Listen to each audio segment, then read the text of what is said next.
Roh Kudus membuat kita konsisten, tidak akan padam kepercayaan kita.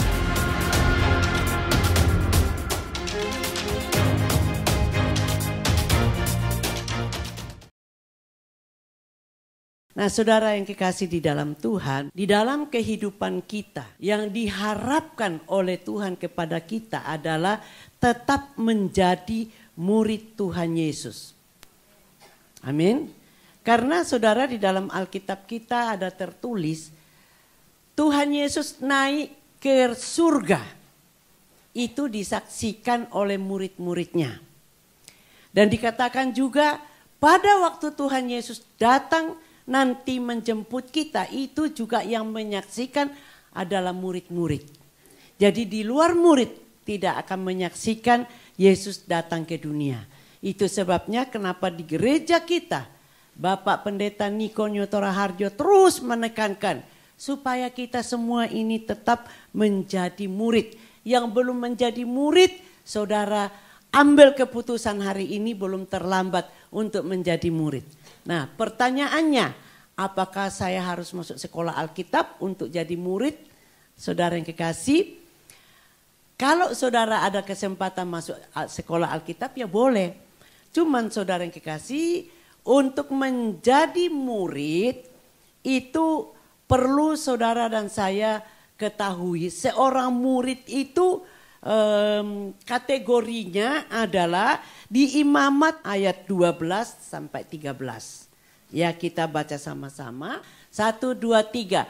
Dan ia harus mengambil perbaharaan berisi penuh bara api dari atas mezbah yang di hadapan Tuhan, serta serangkup penuh ukupan dari wangi-wangian yang digiling sampai halus. Lalu membawanya masuk ke belakang tabir. 13.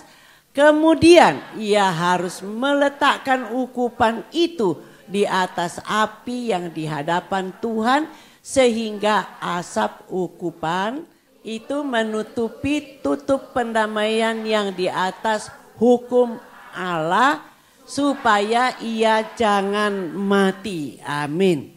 Saudara, kalau gereja kita untuk bulan ini itu atau tahun ini itu dikatakan bangkit jadi teranglah. Saudara, terang itu dimanapun berada kita ya, masuk ke dalam dunia kegelapan pun tetap akan terlihat. Amin.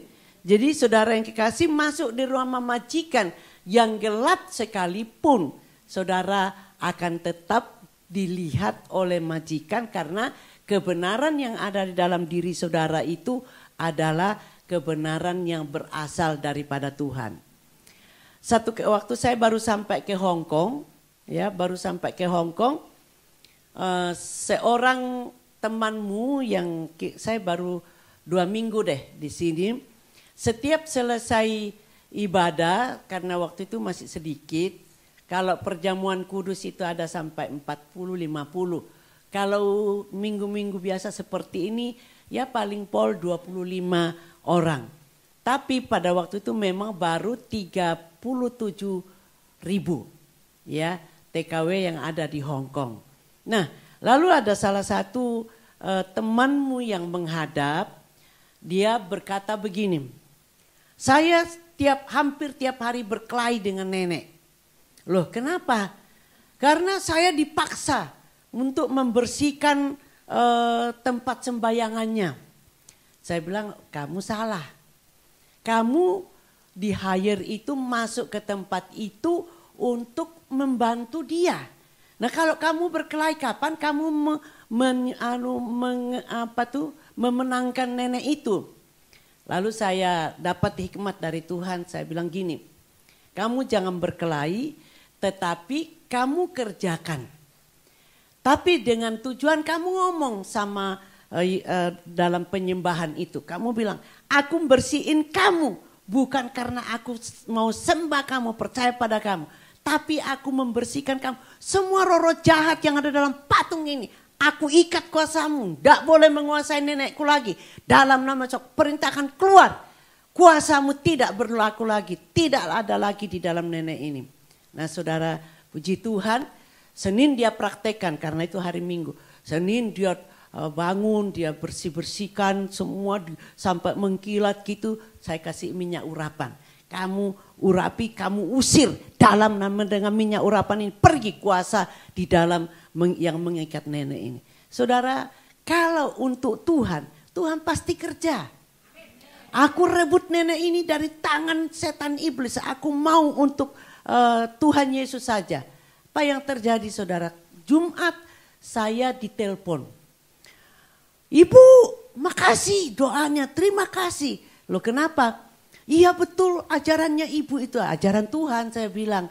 Lalu dia katakan, iya pagi-pagi nenek terus tiba-tiba bangun. Ini kamu, jadi waktu dia bersihin senang neneknya kan damai. Senang. Jadi dia setiap hari terus. Aku bilang bila perlu dengan berdoa dan berpuasa. Jenis ini hanya dapat diusir dengan berdoa dan berpuasa. Ya kita praktek firman. Tidak asal bunyi saudara. Nah lalu dia berkata, wah nenek senang. Bu, nenek senang sekali. Lalu hari Jumat dia bilang, kamu ringkasin ini patung-patung. Buang ke sana. Lalu saya ditelepon. Gimana caranya Bu membuangnya? Ya lewatkan aja dalam api. Kalau kita bakar kan nanti geger di Hong Kong saudara bakar. Ini kan bisa kamu lewatkan di atas api terus kamu masukkan tong sampah. Saya ndak akan ini, ndak. Kamu ngapain takut? Nah saudara yang kekasih dengan cara itu nenek itu bisa pergi gereja. Tapi walaupun ndak masuk ke tepuk tangan untuk Tuhan Yesus. Kita punya hikmat daripada Tuhan. Amin. Jadi kalau api itu terus kita nyalakan di dalam kehidupan kita firman itu kita terus ingat kita praktekkan, maka akan memenangkan. Hari-hari ini kita diminta oleh Tuhan untuk menyelesaikan amanat agung Tuhan Yesus. Itu tugas kita semua. Tugas menjadi murid Tuhan Yesus itu adalah menyelesaikan amanat agung. Amin. Nah, saudara yang kekasih di dalam Tuhan, api di atas mezbah harus tetap dijaga, menyala, jangan sampai padam. Api yang dijaga supaya tidak padam adalah satu, api Roh Kudus. Ya, dalam kehidupan kita, makanya kenapa Tuhan Yesus pada waktu dia mau naik ke surga. Tadi saya sudah ngomong yang akan menyaksikan naik ke surga Tuhan Yesus itu adalah murid. Yang akan menyaksikan juga datang dari surga Tuhan Yesus menjemput kita adalah murid. Nah sebelum Tuhan Yesus terangkat ke surga, dia ngomong sama murid-muridnya, tunggu. Ya, tunggu nanti aku akan pergi kepada Bapa, aku akan minta Roh Kudus untuk dicurahkan kepadamu untuk kamu menjadi saksi, diberi kuasa. Saudara, kenapa tadi saya ajarkan anak ini, teman ini? Nah, lalu kemudian karena dia diberi kuasa oleh Roh Kudus untuk mengusir roh-roh jahat yang ada di dalam di dalam patung itu. Dan memang sudah waktunya nenek dituai untuk Tuhan Yesus. Amin. Bukan untuk siapa-siapa. Nah, gereja kita terus menekankan hari-hari ini. Makanya kenapa Bapak Gembala membentuk satu tim penerobos. Ada penerobos yang digerakkan oleh Kak Napsim.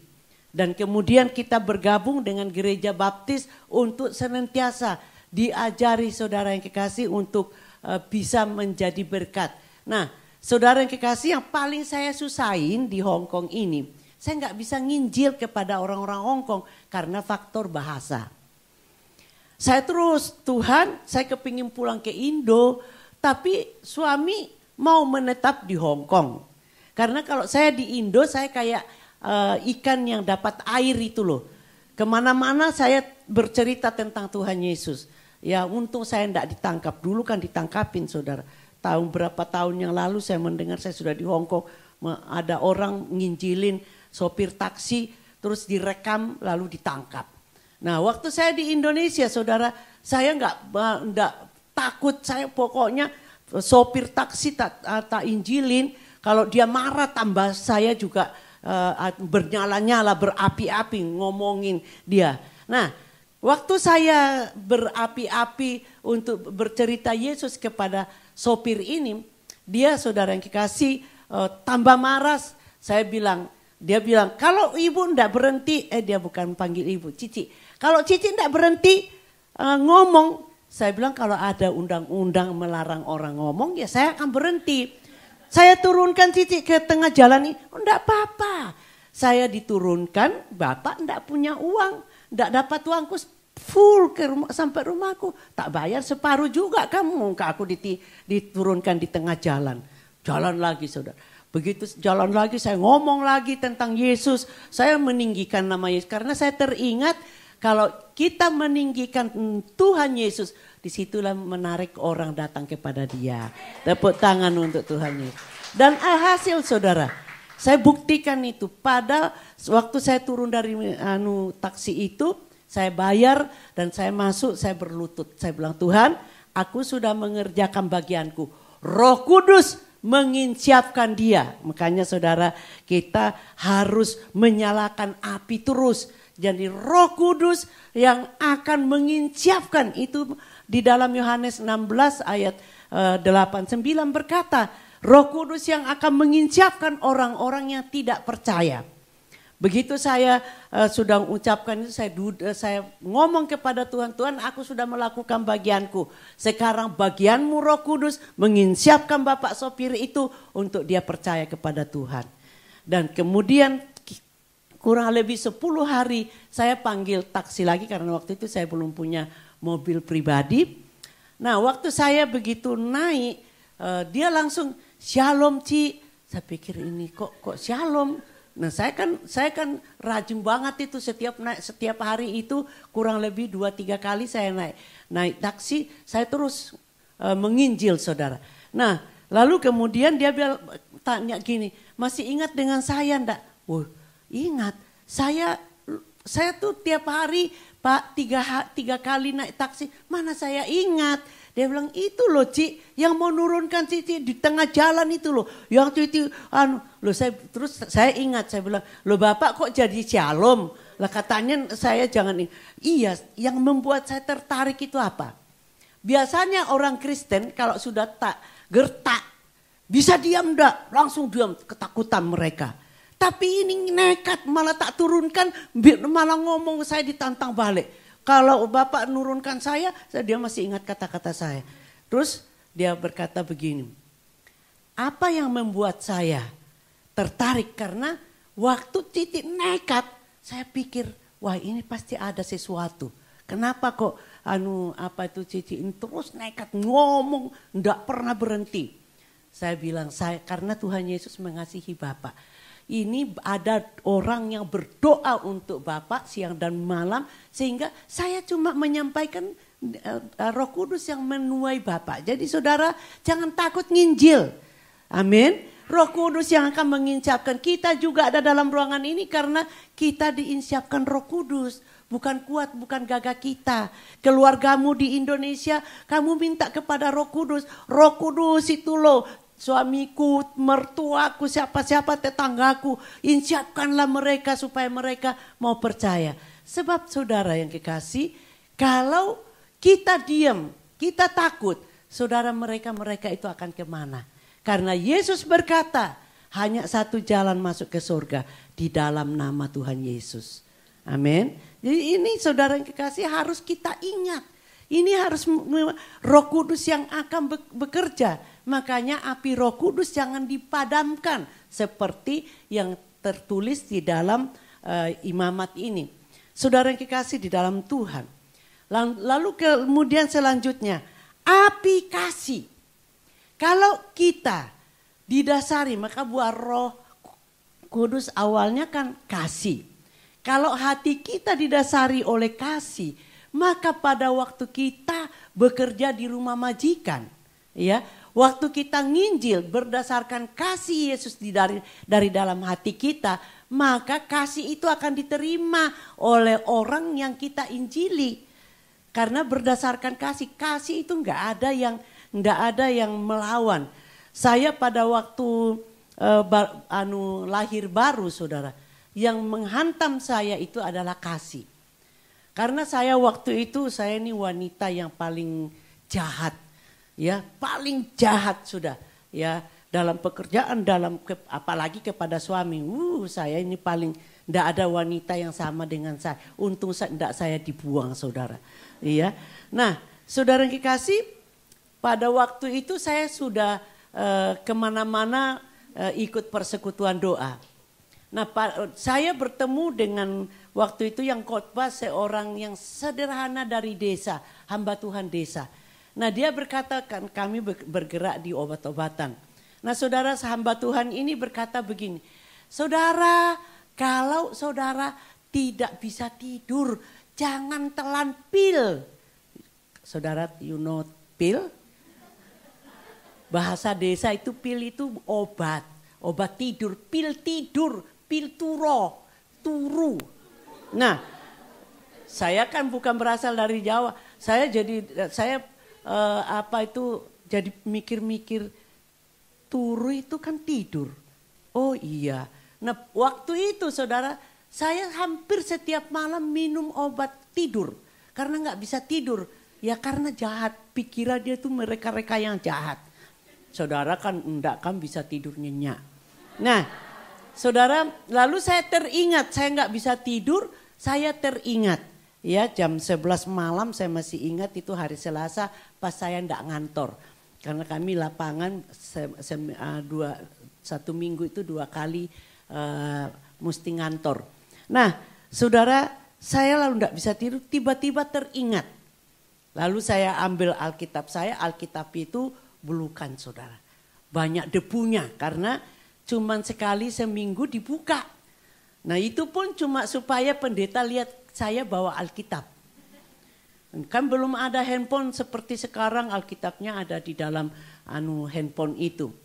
Nah, waktu saya buka aja begitu. Tapi Roh Kudus itu luar biasa. Saya buka, saya kena 1 Korintus 13. Kasih. Sekalipun engkau memiliki bermacam-macam bahaya, kalau kamu tidak punya kasih. Begitu ngomong kasih, saya ini orangnya keras, gak bisa nangis saudara. Ya. Mertua saya yang sangat sayang kepada saya itu meninggal, saudara. Saya nggak bisa nangis sampai waktu adat istiadat, waktu kita penghormatan terakhir namanya Paikwi, saudara saya nih sungkan gitu loh. Lah, suami saya nangis gerak-gerak di samping saya kok enggak? Padahal ini orang sayang kepada saya.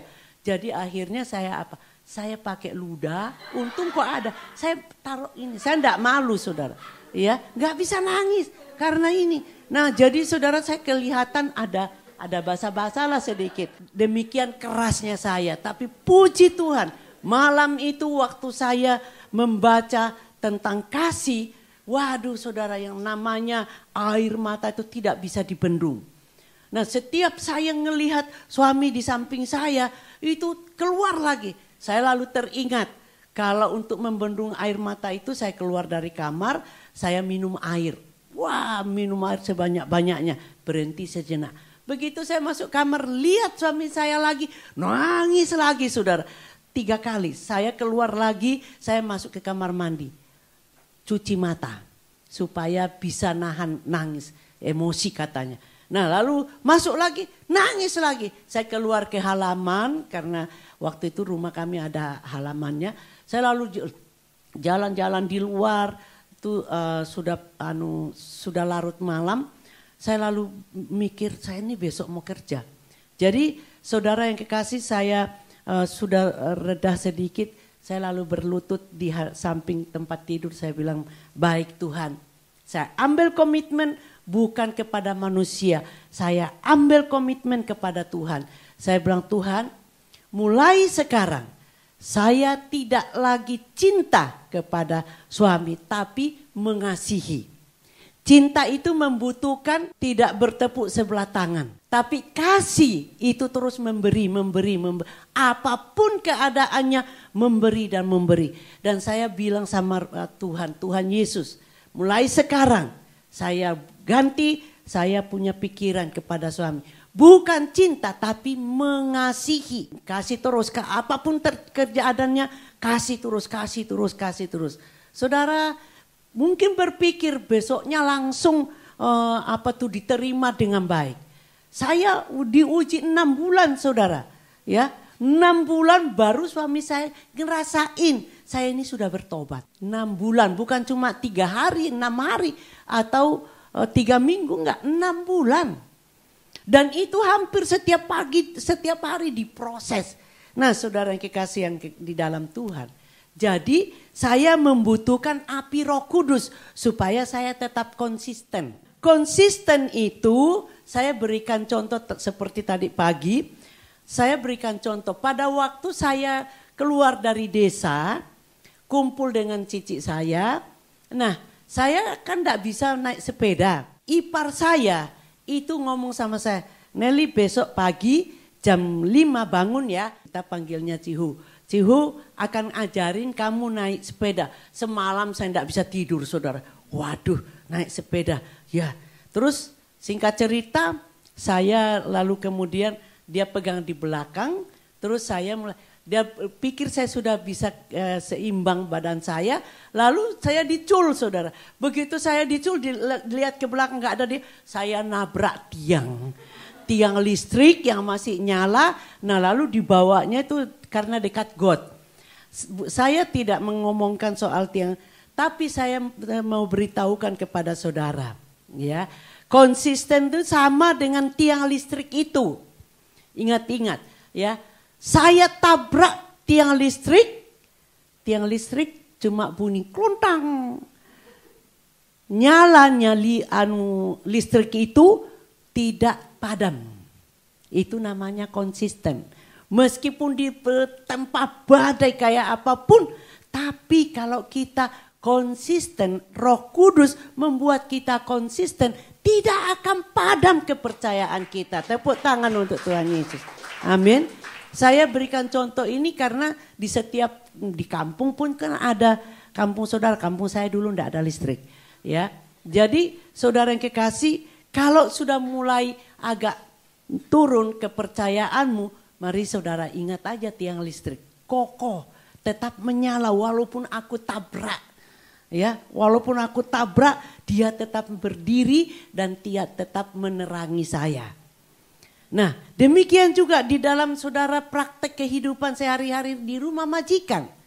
Kalau saudara diomeli majikan, ya, di apa-apain majikan. Kalau engkau benar-benar tetap konsisten hidup di dalam Roh Kudus, diomelin kayak apapun yang keluar akan ucapan syukur. Kalau tidak salah minggu yang lalu Bapak Gembala ada share tentang perkataan mulut. Nah, saudara yang kekasih, ada satu kali waktu ada temanmu datang. Mami, aku jengkel sama Bobo Kungkung. Orangnya pelit katanya. Tak dengerin aja. Lalu kemudian karena dia ucapkan, saya bilang, kamu tuh setiap hari ngomong apa di rumah tentang Bobo dan Kungkung? Ya pelit. Saya bilang, kalau kamu tidak berubah, mau Kungkungmu Bobo berubah, kamu harus berubah dulu. Ya Pak ya. Kita tidak bisa merubah orang lain saudara. Kita bisanya merubah diri kita, ucapan kita, maka Bobo Kungkung majikan bisa berubah. Meskipun mungkin saudara Bobo Kungkungmu tidak tahu bahasa itu.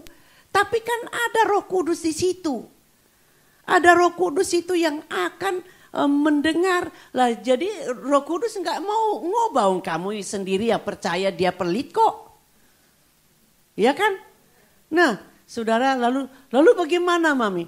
Ya kamu ucapkan setiap hari. Karena bilangan pasal 14 ayat 28 berkata, ya, apa yang kita ucapkan Tuhan akan kerjakan. Jadi kalau saudara ngomongin majikanmu pelit apa ini dan itu, jahat ini, ya kamu ucapkan, ya Tuhan sudah ngomong di firman-Nya, aku akan lakukan. Sekarang ubah, ya. Sekarang ubah, tiap bangun pagi, tiap malam bilang, bobo kungkung murah hati, bobo kungkung murah hati. Terus ucapkan. Saudara, puji Tuhan, Tuhan Roh Kudus itu luar biasa. Dia akan bekerja sesuai dengan kehendak Dia. Tepuk tangan untuk Tuhan Yesus. Padahal belum saudara tahu hasilnya apa. Hari Jumat pagi-pagi dia telepon, Mami, terima kasih ya Mami. Kenapa? Aku sudah diajarin. Ya meskipun kamu tak ajarin, kalau kamu tidak melakukan ya percuma. Dia bilang, ya sejak saya bertemu dengan Mami terus saya ucapkan. Pagi walaupun masih kelihatan mereka pelit. Saya bilang, oh aku mengucap syukur Tuhan. Jadi ucapan syukur dan mengucapkan sesuatu yang baik tentang majikan kita atau tentang mertuamu, tentang suamimu, tentang anakmu. Ucapkan yang baik bagi mereka, ya, supaya Tuhan yang melakukan. Jadi dia bangun pagi disuruh kayak ini masih tetap, tapi terus mengucap terima kasih, bobo murah hati, kungkung murah hati, terima kasih. Pokoknya terus tiada hentinya. Tapi ucapan syukur bukan dari mulut, tetapi dari hati. Itu yang dikatakan Tuhan, jagalah hatimu dengan segala kewaspadaan. Nah, lalu kemudian hari Jumat itu dia berkata, tadi pagi Mami tiba-tiba Kungkung itu ngasih saya uang 500. Suruh belanja. Nah, setelah dia belanja, ya puji Tuhan. Oh, mata duitan semua, ayo.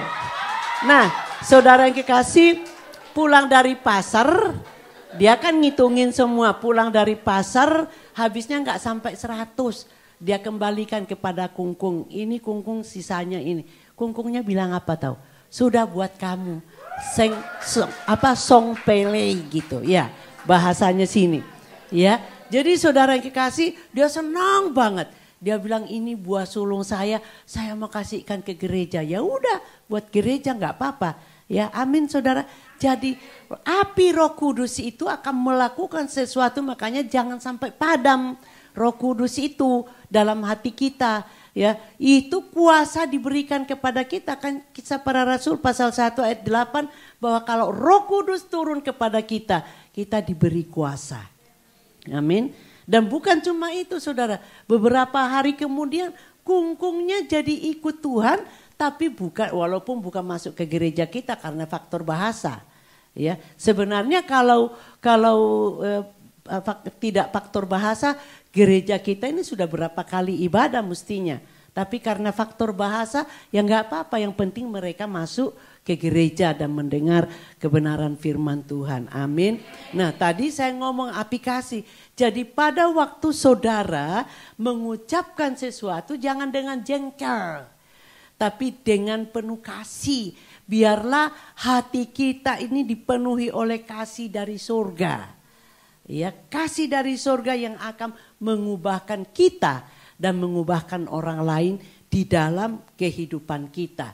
Dan yang lebih lanjut lagi saudara yang kekasih, mari kalau tadi kita sudah kumandangkan, ya, DNA gereja kita ini adalah doa pujian penyembahan. Jadi api doa itu jangan sampai dipadamkan.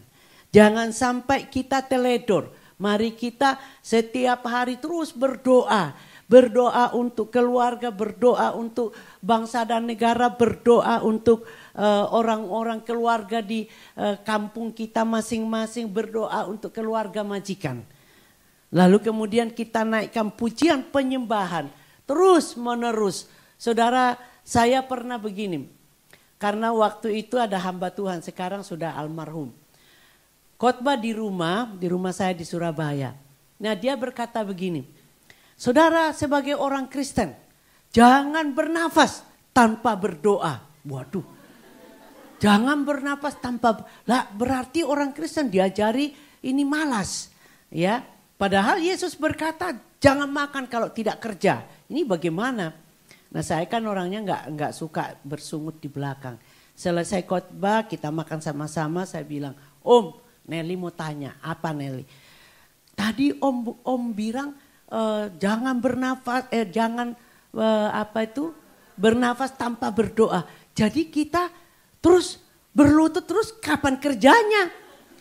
Karena ya memang dia sebagai orang tua kepala saya diketok gini. Nelly, dasar kata.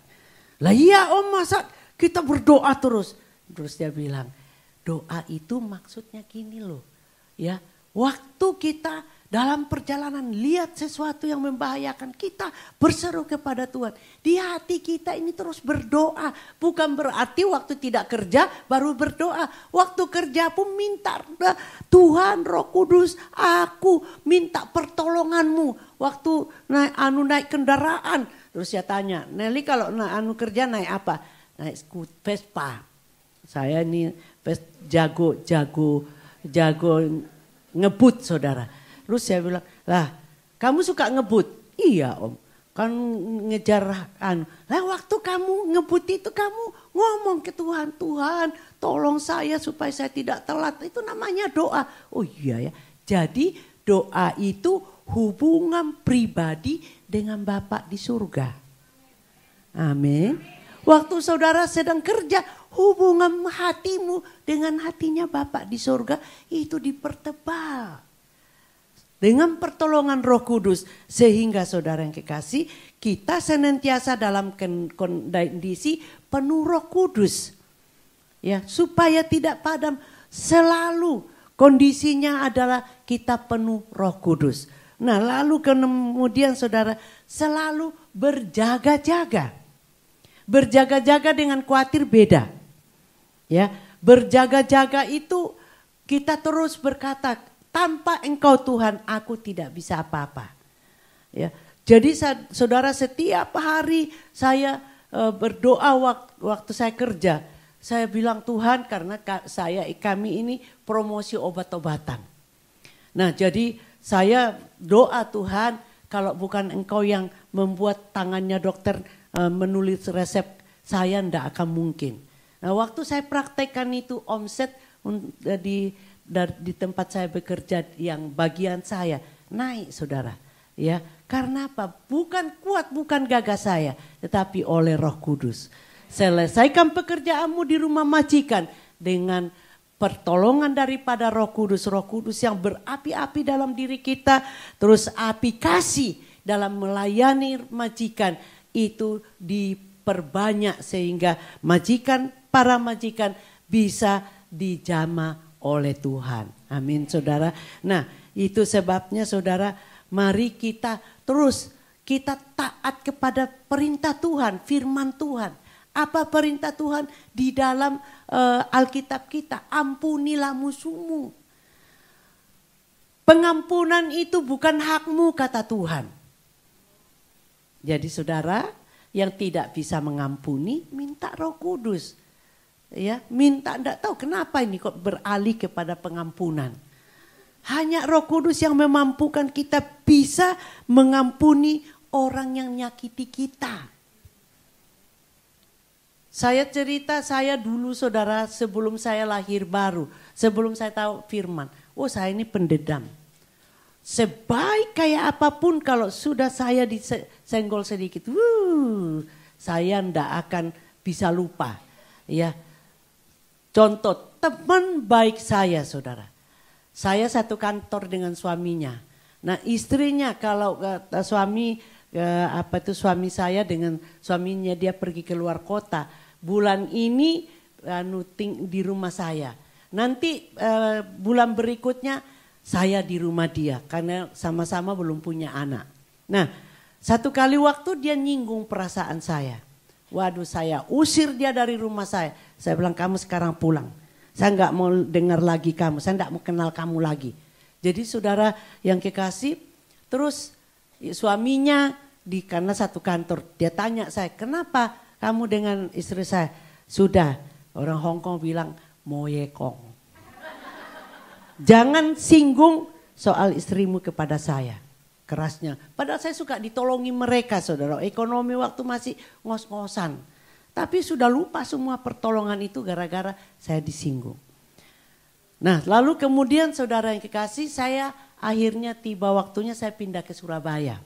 Karena suami saya dipromosi, di tempat bekerja ada lowongan di Surabaya. Jadi kami dua-dua pindah ke Surabaya. Lalu singkat cerita saya bertemu pribadi dengan Tuhan Yesus melalui kasih tadi. Orang yang pertama saya doakan, saya bilang Tuhan beri saya kesempatan untuk bertemu dengan 2 orang. Satu orang satu perusahaan dengan saya di Semarang. Lalu istri daripada teman satu kantor saya. Waktu saya ngomong kepada Tuhan, Tuhan lalu tiba-tiba satu kali waktu ada mobil berhenti di depan saya, di depan rumah. Saya lihat, waduh, platnya H. Wah, ini orang Semarang. Saya lalu mempersiapkan Tuhan, terima kasih, beri saya kekuatan untuk bisa menerima dia. Saya buka pintunya, saya lihat dia turun dari mobilnya bersama suami saya lari ke depan, saya peluk dia. Kita tangis-tangisan. Sebenarnya kita kangen. Tapi karena kerasnya hati saya ini. Saudara orang keras hati itu sudah menenggelamkan semuanya. Jadi saudara selesai. Nah pada yang satu kantor di Semarang. Kita setiap bulan 3 bulan sekali itu ada meeting. Nah kalau yang lalu kalau kita meeting di waktunya di Surabaya. Saudara saya enggak mau nyapa orang ini. Pokoknya enggak, anggap tidak pernah ketemu. Nah saudara, pada waktu saya bertobat, saya janji kepada Tuhan. Yang nomor 1 di depan pintu keluar dari mau masuk ke tempat mengambil barang itu di airport. Saya di depan pintu. Terus teman-teman bilang, Lonel, biasanya kamu sembunyi pakai bahasa Jawa. Kalau orang itu datang.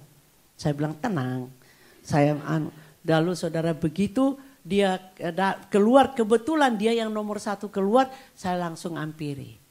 Ya, shalom, tak pegang tangannya, tak pandang matanya. Terus saya, Nelly, aku mau semaput loh Nelly. Ya semaput aja saya bilang gitu. Karena sekian tahun saya benar-benar dendam dia. Itu semua karena api Roh Kudus, amin. Tepuk tangan untuk Tuhan Yesus. Jadi saudara, kalau saudara saat ini belum bisa ngampuni siapapun. Mungkin mertuamu, bekas suamimu, siapapun. Mintalah Roh Kudus memberi kamu kekuatan untuk ngampuni saudara. Amin. Untuk menerima. Nah saudara yang kekasih, ini yang saya alami. Dan saudara, mari kita terus menerus berada dalam hadirat Tuhan melalui doa, pujian, penyembahan. Supaya itu semua terjadi. Sebab saudara, di dalam Alkitab kita berkata doa Bapa kami. Kalau kita tidak mengampuni, Bapa di surga juga tidak ngampuni. Ayo saudara mau kemana kalau tidak bisa ngampuni? Walaupun saudara sudah rajin masuk ke sini, rajin di kul, rajin di kom, tapi tidak bisa ngampuni. Ya saudara masuk ke neraka tempatnya. Tapi kalau kita bisa ngampuni sesuai dengan janji Bapa. Kalau kita bisa ngampuni, dosa kita juga akan diampuni. Dan kita akan masuk ke surga bersama-sama. Amin. Nah mari bangkit berdiri saudara. Mari kita renungkan firman ini. Mari kita menjaga api Roh Kudus. Menjaga api kasih. Menjaga api doa pujian penyembahan. Dan kalau saudara merasakan ada sesuatu yang kurang dari apa yang kita dengar, angkat tanganmu kepadanya sehingga saudara bisa menerima. Minta pengurapan daripada Tuhan supaya api Roh Kudus menguatkan. Saudara yang tidak bisa ngampuni siapapun, saudara minta kepada Tuhan supaya dimampukan mengampuni orang yang bersalah kepada saudara. Di dalam nama Yesus, kurabataka, angkat tanganmu kepada dia. Oh rabas.